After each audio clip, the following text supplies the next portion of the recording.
Donc, pour ce que l'Esprit veut nous donner ce soir, je vais les inviter à tourner dans l'Évangile selon Matthieu au chapitre 6. Évangile selon Matthieu au chapitre 6. On va lire à partir du verset 9 jusqu'au verset 13.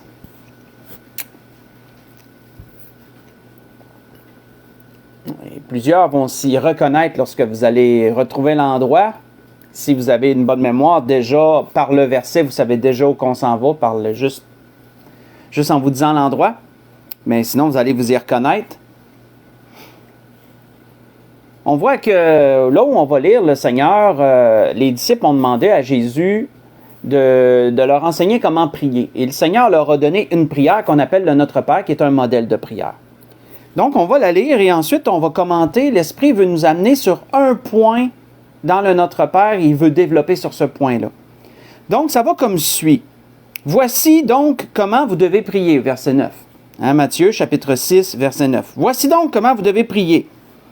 Notre Père qui êtes aux cieux, que ton nom soit sanctifié, que ton règne vienne, que ta volonté soit faite sur la terre comme au ciel.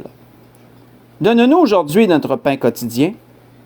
Pardonne-nous nos offenses, comme nous aussi nous pardonnons à ceux qui nous ont offensés. Ne nous induis pas en tentation, mais délivre-nous du malin. Car c'est à toi qu'appartiennent dans tous les siècles le règne, la puissance et la gloire. Amen. Si vous pardonnez aux hommes leurs offenses, votre Père céleste vous pardonnera aussi. Mais si vous ne pardonnez pas aux hommes, votre Père ne vous pardonnera pas non plus vos offenses. On va arrêter ici. Donc, comme je vous le disais en entrée, en introduction, l'Esprit veut nous arrêter sur l'un des points qui est mentionné dans le Notre Père. Et ça va comme suit, c'est le verset 13, où le Seigneur disait de prier pour que Dieu ne nous induise pas en tentation, mais qu'il nous délivre du malin. Quand on s'arrête sur ce verset, quand on s'arrête sur cette demande, qui sont en fin de compte deux demandes, qui sont deux demandes dans le même verset, on va les séparer, on va les traiter à part, chacune indépendamment l'une de l'autre. C'est très intéressant, frères et sœurs, lorsqu'on analyse ces choses et qu'on éclaircit un peu. Premièrement, Jésus disait quoi? Il disait de prier le Père de ne pas nous induire en tentation. Comme vous le savez, j'aime bien aller à la racine des mots pour bien comprendre ce que ça veut dire. Le mot « induire » vient du grec « eisphéro », qui veut dire « amener à quelque chose », dans quelque chose ou vers quelque chose, mener à quelque chose.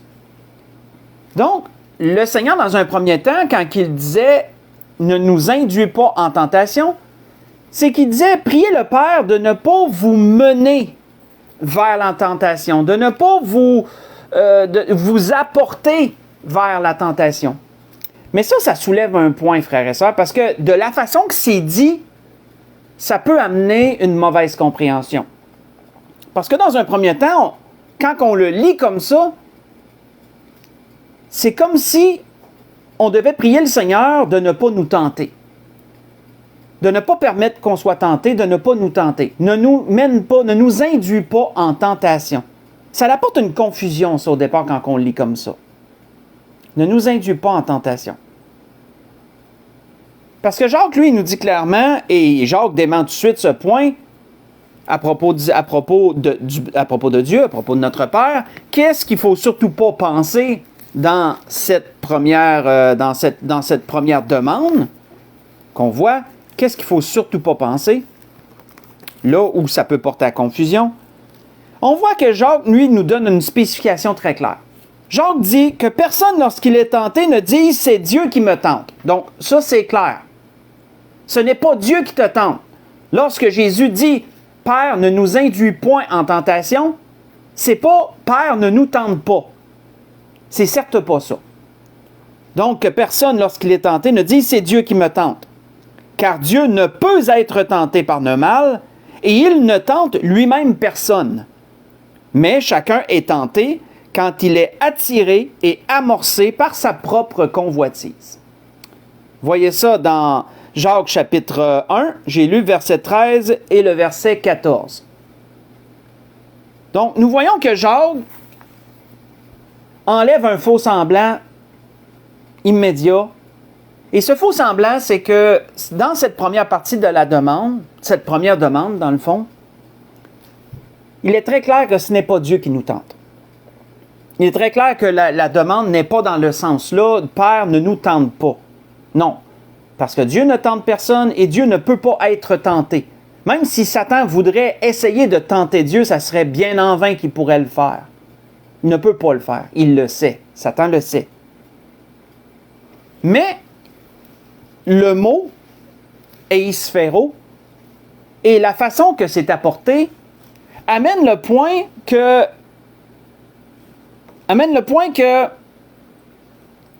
la tentation ne vient pas de Dieu, mais elle est sur notre route et Dieu a pouvoir et autorité de nous la faire éviter ou de nous la faire affronter.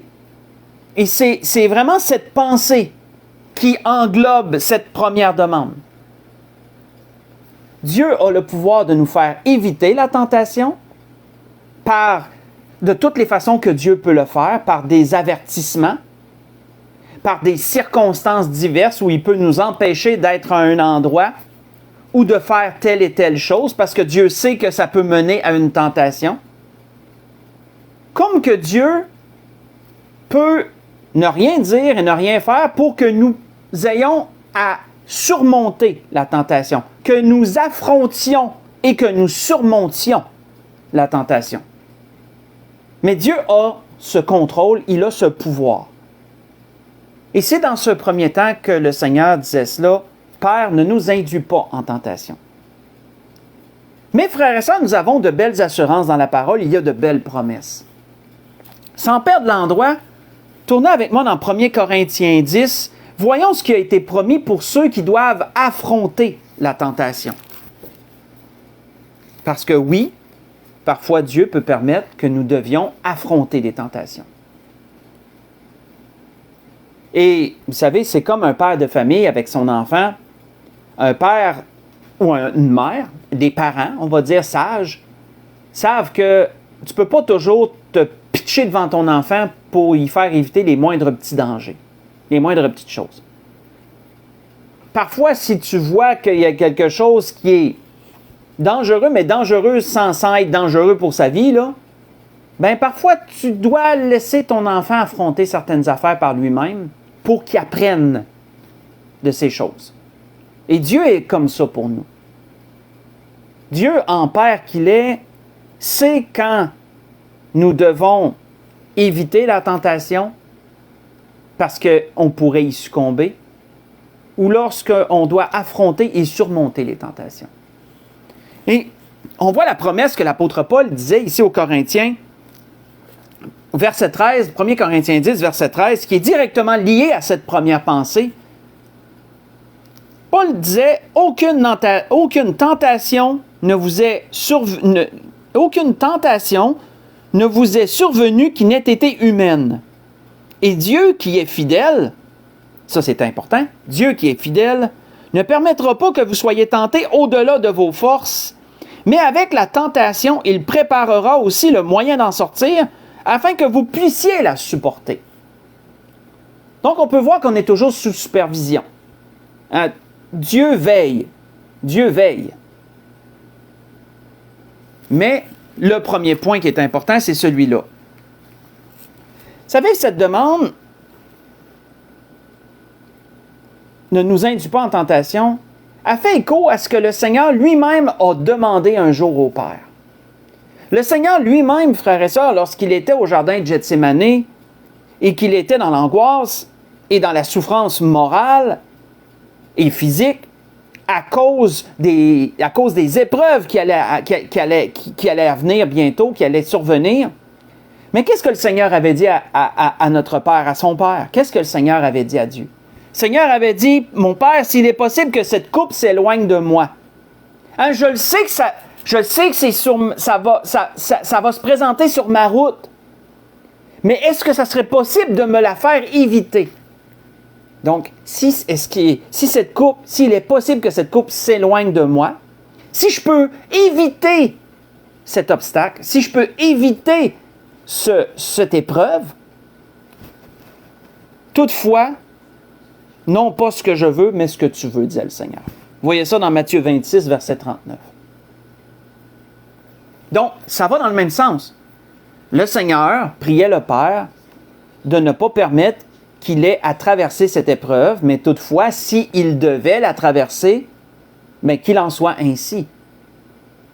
Et nous voyons que le Seigneur a dû traverser les épreuves et même jusqu'à la crucifixion, jusqu'à la mort à la croix pour nos péchés.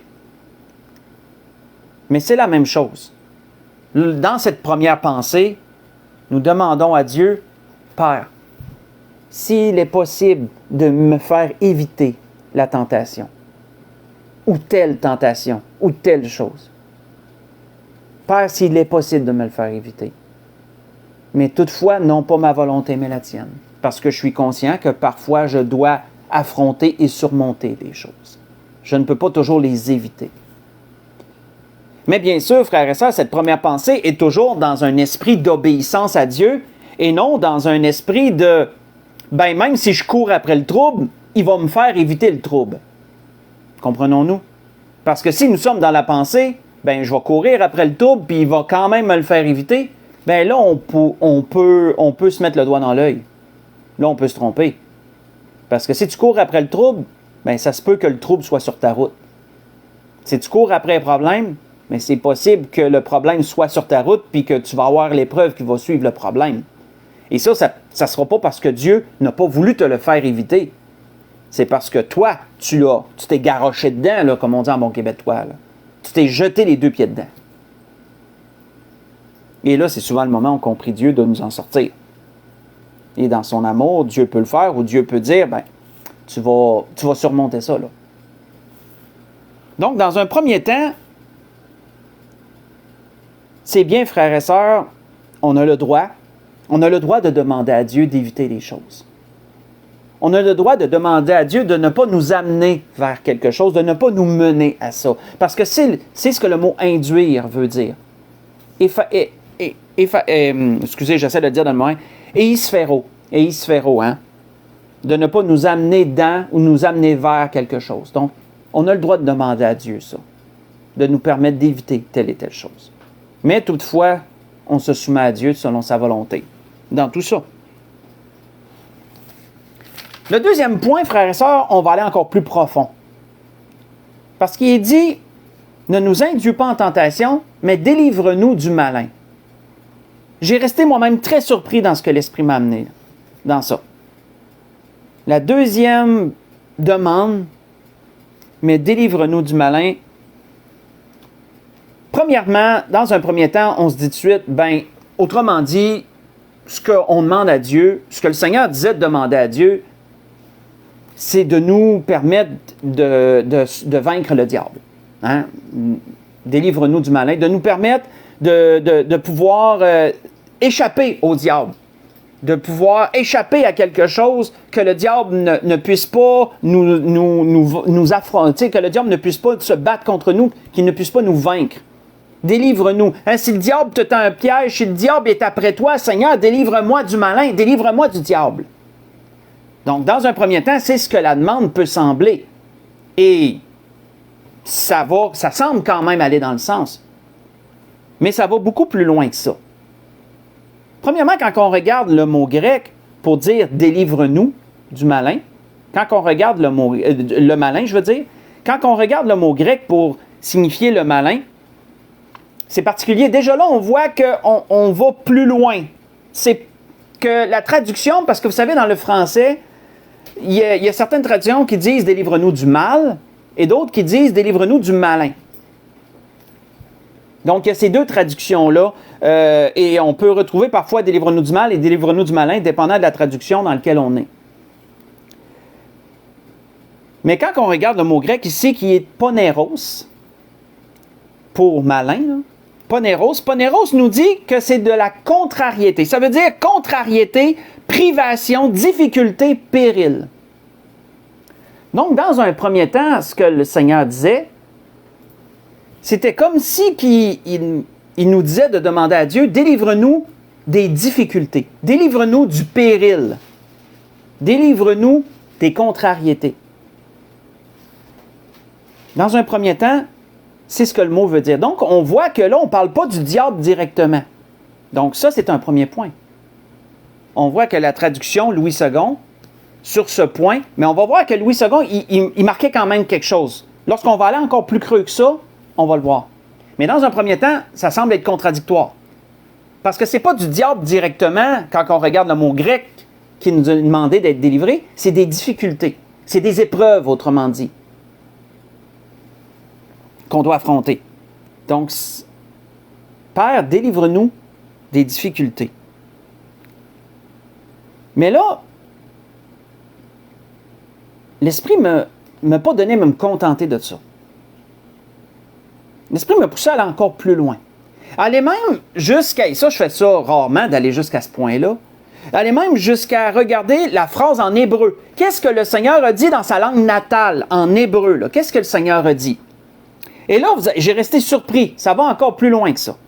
Ça va encore plus loin que ça. Parce que là, délivre-nous des difficultés. OK. La traduction normale, le français, délivre-nous du malin, du mal. Le mot grec, délivre-nous des difficultés, des contrariétés. OK.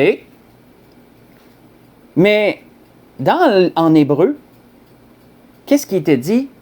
Il était dit, délivre-nous, et là je vais dire le mot hébreu, du yotzer hara. Ça c'est le mot hébreu ici, remplacé pour malin. Délivre-nous du yotzer hara. Hara, c'est ça. C'est quoi ça, le yotzer hara? Ça c'est traduit par le mauvais penchant. Et là, j'ai fait comme, wow, OK, attends une minute. Là. Délivre-nous du mauvais penchant. Et là, ça m'a amené, je vous avoue que ça m'a amené tout un questionnement. OK, délivre-nous du mauvais penchant, ça veut dire quoi, ça? Bien, premièrement, quand on comprend ce que ça veut dire, ça nous démontre que, dans un premier temps, le mauvais penchant, quand on regarde yotzer hara en hébreu, ça veut dire deux choses. Dans un premier temps, ça démontre une sensibilité que nous avons selon la chair à tendre vers le mal, à tendre vers le péché. Qu'autrement dit, notre chair, elle est sensible aux tentations du malin. Notre chair est sensible au péché, dans le sens qu'elle a une tendance, on est biaisé dans notre chair, on est biaisé, on a une tendance à aller vers le mal. C'est ce qui est défini par le mauvais penchant. On a une tendance à aller vers le mal. Ça, c'est intéressant. Dans un premier temps, le Seigneur demandait donc, parce que là, on est vraiment au fond de ce qu'on peut aller dans la définition, demandait donc au Père de nous délivrer de notre mauvais penchant, de nous délivrer de cette facilité qu'on a à glisser vers le péché. Et ça, quand on y pense, frères et sœurs, l'apôtre Paul avait fait cette demande-là. L'apôtre Paul l'avait compris, ça, le yotzer hara. Sans perdre l'endroit, tournons ensemble dans Romains 7. Allons voir ce que l'apôtre Paul avait demandé, avait déclaré sur ça. Plutôt, il l'avait déclaré. Qu'est-ce que l'apôtre Paul avait déclaré sur le yotzer hara, autrement dit, sur le mauvais penchant?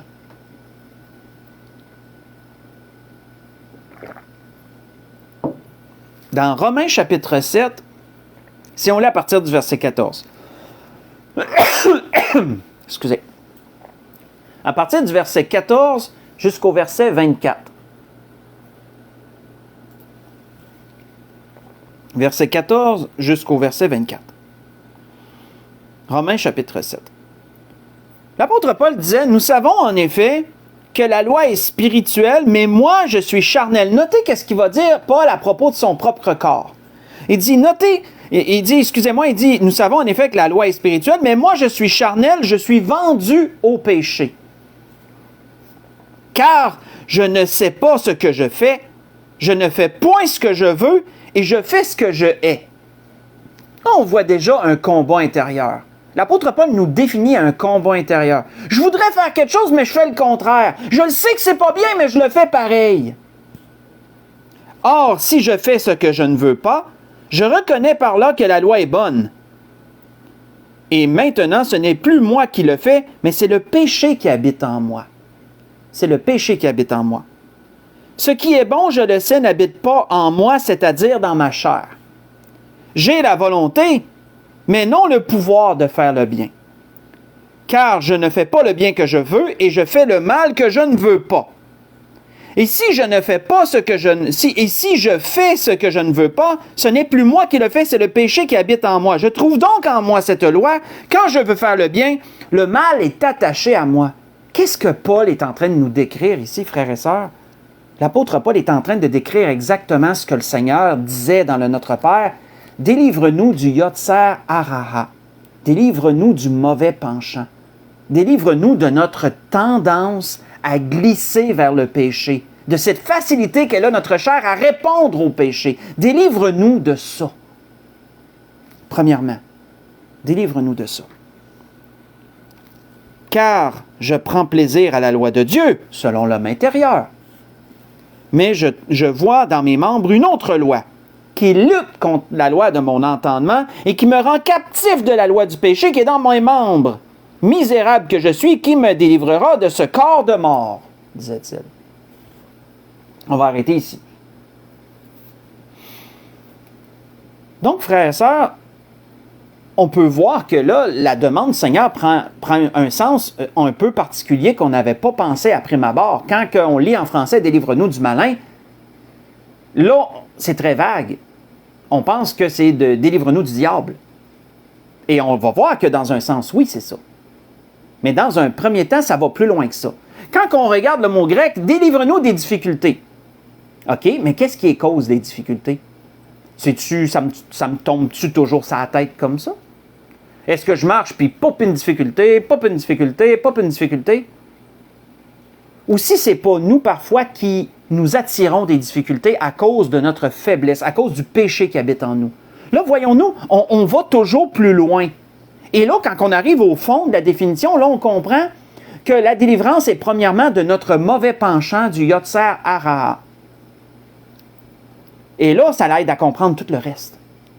Ça l'aide à comprendre tout le reste. Parce que c'est notre mauvais penchant qui amène la plupart des difficultés dans un premier temps. Donc, on voit que ça ne veut pas dire que ça a été mal traduit, mais c'est comme pas totalement clair. Là, ça le devient. Vous en conviendrez. Ça fait écho à ce que le Seigneur, à ce que Dieu, à ce que l'Éternel avait dit à Caïn. Et là, je vais aller loin, là, je vais jusqu'à la Genèse, pas besoin d'y tourner. Là. Qu'est-ce que Dieu avait dit à Caïn juste avant que Caïn commette le meurtre? Commette le meurtre envers son frère, commette un meurtre envers son frère. Qu'est-ce qu'avait dit Caïn? Qu'est-ce que Dieu avait dit à Caïn? Dieu avait dit à Caïn, « Certainement, si tu agis bien, tu relèveras ton visage. Mais si tu agis mal, le péché se couche à ta porte et ses désirs se portent vers toi, mais toi, domine sur lui. » Vous voyez ça dans Genèse 4, verset 7. Qu'est-ce que l'Éternel disait à Caïn quand il disait « Domine sur ta chair, domine sur le péché ». Mais ça revient exactement à ce que l'Esprit nous dit ce soir, frères et sœurs. Domine sur le Yotzer Hara. Domine sur ton mauvais penchant. C'est exactement ça qu'il disait. Domine sur la tendance que ta chair a là, cette facilité qu'elle a de faire le mal, parce que déjà Dieu savait que Caïn avait des pensées meurtrières. Certainement que Dieu savait déjà que Caïn avait des pensées meurtrières. Et là, Dieu l'avertissait. Domine sur ça. Ne te laisse pas aller à ça. Mais nous voyons que Caïn a fait le contraire. Caïn s'est laissé aller à son mauvais penchant jusqu'à tuer son frère Abel. Parce qu'il avait reçu la bénédiction et pas lui. Et pas lui. Donc, dans un premier temps, c'est ça. Dans un premier temps, c'est ce que veut dire Yotzer Hara, c'est le mauvais penchant. Mais ça veut dire aussi autre chose. Ça parle aussi du diable. Le mauvais penchant, le Yotzer Hara, est aussi, comment je pourrais dire, définit aussi le diable. Comment? C'est quand on regarde le mot Yotzer tout seul. Yotzer, c'est comme un potier. Et Yotzer se dit comme étant un potier, comme étant quelqu'un qui fabrique quelque chose. Donc, quand on regarde premièrement Yotzer, c'est quelqu'un qui fabrique, autrement dit, qui va fabriquer qui va préparer une tentation. Si on les prend ensemble, là. Le mauvais penchant est aussi défini comme celui qui va préparer la tentation, qui va vraiment s'arranger pour que tu sois attiré vers. Souvenons-nous ce que Jacques disait dans un premier temps, que Dieu ne peut tenter personne, mais chacun est tenté lorsqu'il est attiré et amorcé par sa propre tentation. Souvenons-nous, Jacques a dit ça. Moi, quand je lis ce que Jacques dit, ce qu'on a lu là, dans Jacques, ce que je vous ai lu plutôt, ça me fait toujours penser à un bateau. Vous savez, quand un bateau, mettons un bateau pirate accostait un autre bateau, on peut lire ça dans l'histoire, dans les livres d'histoire, là. Premièrement, il y avait les cordages avec les grappins pour amarrer le bateau au l'autre bord, pour le prendre, autrement dit, pour l'attirer vers le bateau. Et ensuite, il y avait la herse qui tombait, le pont là, qui tombait d'un bateau sur l'autre. Moi, ça me fait penser à ça. Attirer et amorcer par ta propre convoitise. Qu'autrement dit, les tentations ne viennent pas seules. Oui, parfois, c'est nous qui se les causons, mais bien souvent, c'est Satan qui les prépare. Et il les met sur notre route. Il s'arrange pour nous amener vers là, pour nous attirer et nous amorcer. Ça va aussi dans ce sens-là. Yotzer Hara est aussi le mauvais penchant, définit aussi le diable. Celui qui est, comme le potier, celui qui crée la tentation, celui qui la fabrique, là, celui qui la fomente et la fabrique. Donc, c'est intéressant aussi cette pensée-là. Et donc, lorsque le Seigneur nous dit « Père, délivre-nous du malin », délivre-nous du mal, délivre-nous du malin, ça implique tout ça. Ça implique notre mauvais penchant et ça implique délivre-nous de celui qui va fabriquer, qui va fomenter le mal, autrement dit, pour qu'on soit attiré, parce qu'il sait, Satan sait que nous sommes biaisés à l'intérieur. Satan sait que nous avons une tendance vers le mal. Il sait ça. Mes frères et sœurs, qu'est-ce qui est important aussi de comprendre à propos de cette demande-là, c'est que ce n'est pas une demande passive. Quand on demande à Dieu, délivre-nous du malin, c'est pas une demande passive de comme un peu on a dit tantôt, je vais courir après le trouble, mais délivre-moi du trouble. Et cette demande-là n'est pas passive. Cette demande-là sous-entend un combat. Elle peut sous-entendre un combat. Tu sais, autrement dit, là, tu te bats contre le malin, là, tu te bats contre ta chair, tu résistes, là. Tu résistes. Et tu veux que Dieu te délivre, tu veux être délivré parce que parfois, il y a des choses parfois qui sont trop fortes pour nous. Parce qu'on est trop sujet, on peut être trop facilement amené à. Et là, on veut une délivrance. Ça aussi, Dieu le promet de le faire aussi. Mais ça sous-entend un combat, ce n'est pas une demande passive. Ne nous induis pas en tentation n'est pas une demande passive. Délivre-nous du mal ou du malin n'est pas aussi une demande passive. C'est une demande qui peut impliquer le combat, qui peut impliquer les difficultés, qui peut impliquer de la résistance de notre part. Vraiment une lutte de notre part.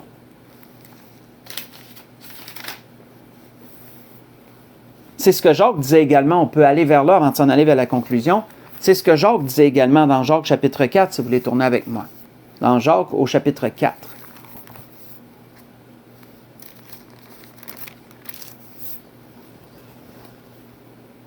Jacques chapitre 4, si on lit à partir du verset 7. Verset 7 jusqu'au verset 10. Jacques chapitre 4, verset 7 au verset 10.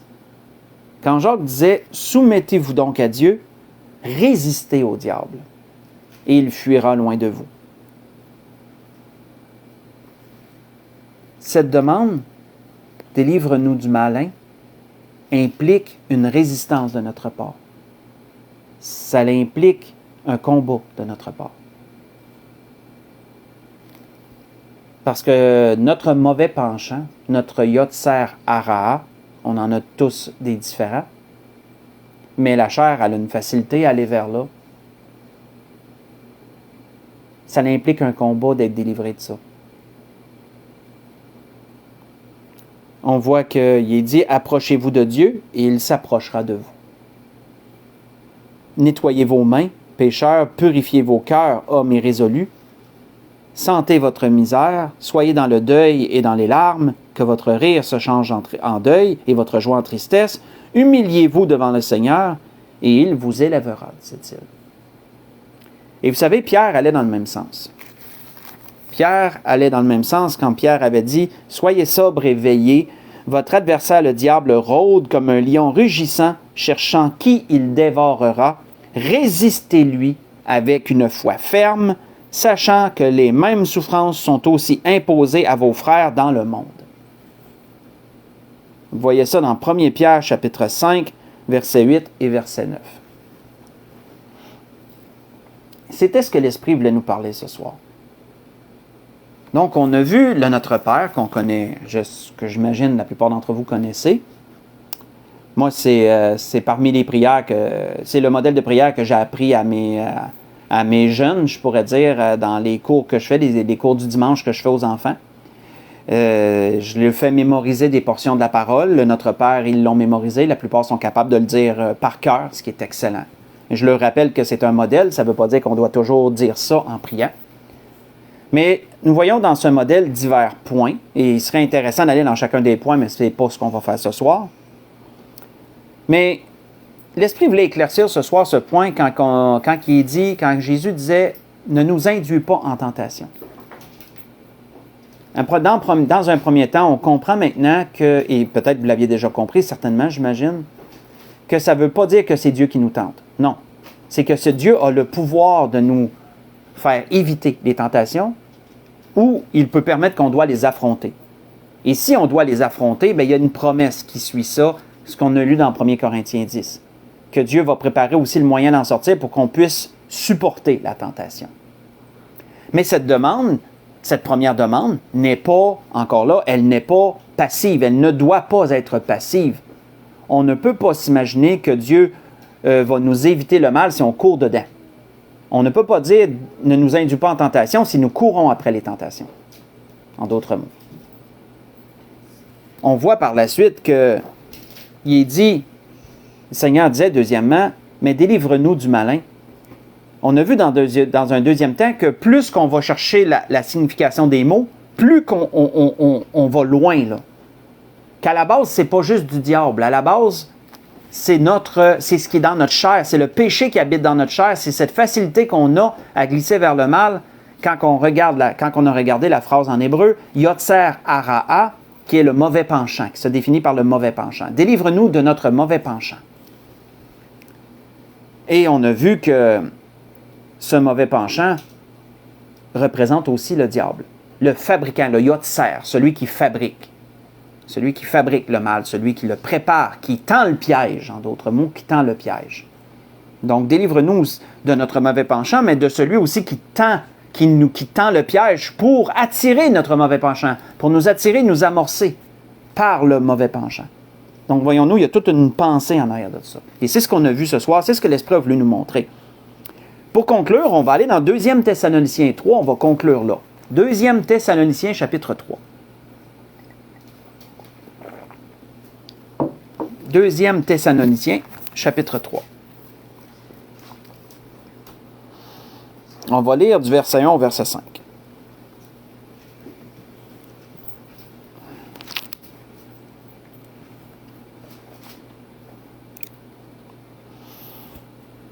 Donc, 2 Thessaloniciens, chapitre 3, verset 1, verset 5, il dit « Au reste, frères, priez pour nous, afin que la parole du Seigneur se répande et soit glorifiée, comme elle l'est chez vous, et afin que nous soyons délivrés des hommes méchants et pervers, car tous n'ont pas la foi. » Oui, c'est ma prière, moi aussi, qu'on soit délivrés des hommes pervers et méchants, parce que Dieu sait qu'on est dans cette époque-là. On est dans cette époque-là, puis ça remonte jusqu'aux plus hautes sphères de notre société. Donc, oui, Seigneur, délivre-nous des hommes méchants et pervers qui n'ont pas la foi. Mais ensuite, il est dit, le Seigneur est fidèle. Il vous affermira et il vous préservera du malin. Il vous préservera du malin. Nous avons à votre égard cette confiance dans le Seigneur que vous faites et que vous ferez les choses que nous recommandons. Autrement dit, Paul leur disait, je prie pour vous que Dieu vous préserve. Dieu est fidèle, il vous préservera du malin. Et aussi, je vous fais confiance dans le Seigneur, qu'on vous a donné des enseignements, on vous a donné des choses à faire, des choses à suivre, un modèle à suivre qui est le Seigneur Jésus, mais des enseignements pour marcher dans la vie chrétienne et on a confiance que vous allez les mettre en pratique. Autrement dit, c'était ce qu'il leur disait. Que le Seigneur dirige vos cœurs vers l'amour de Dieu et vers la patience de Christ. Parce que notre Seigneur a été patient à travers tout ce qu'il a enduré. Donc, on voit que Paul priait que les Thessaloniciens aient dans leur cœur l'amour de Dieu et la patience de Christ pour les souffrances qu'il a dû endurer. Parce que oui, frères et sœurs, dans cette vie, comme le Seigneur avait dit dans Jean 16, qu'on va avoir des tribulations, mais prenez courage, j'ai vaincu le monde. Hein? Vous aurez des tribulations dans le monde, mais prenez courage, j'ai vaincu le monde. C'est ça que le Seigneur disait. Donc, c'était ce que l'Esprit voulait nous dire ce soir. Dieu est fidèle, frères et sœurs, Dieu peut nous préserver du malin. Oui. Donc, il est aussi bien de demander à Dieu de ne pas nous induire en tentation, de nous faire épargner, de nous faire éviter la tentation, de ne pas nous mener vers la tentation, mais qu'il en soit fait selon sa volonté, en fin de compte. C'est lui qui est le boss, comme on dit, c'est lui qui décide. Et on doit avoir confiance qu'il va nous aider à surmonter toutes choses. Mais dans un deuxième temps, il est bon de prier Dieu de nous délivrer de notre mauvais penchant. Parce que oui, Satan sait peser sur les bons pitons. Satan sait comment nous attirer.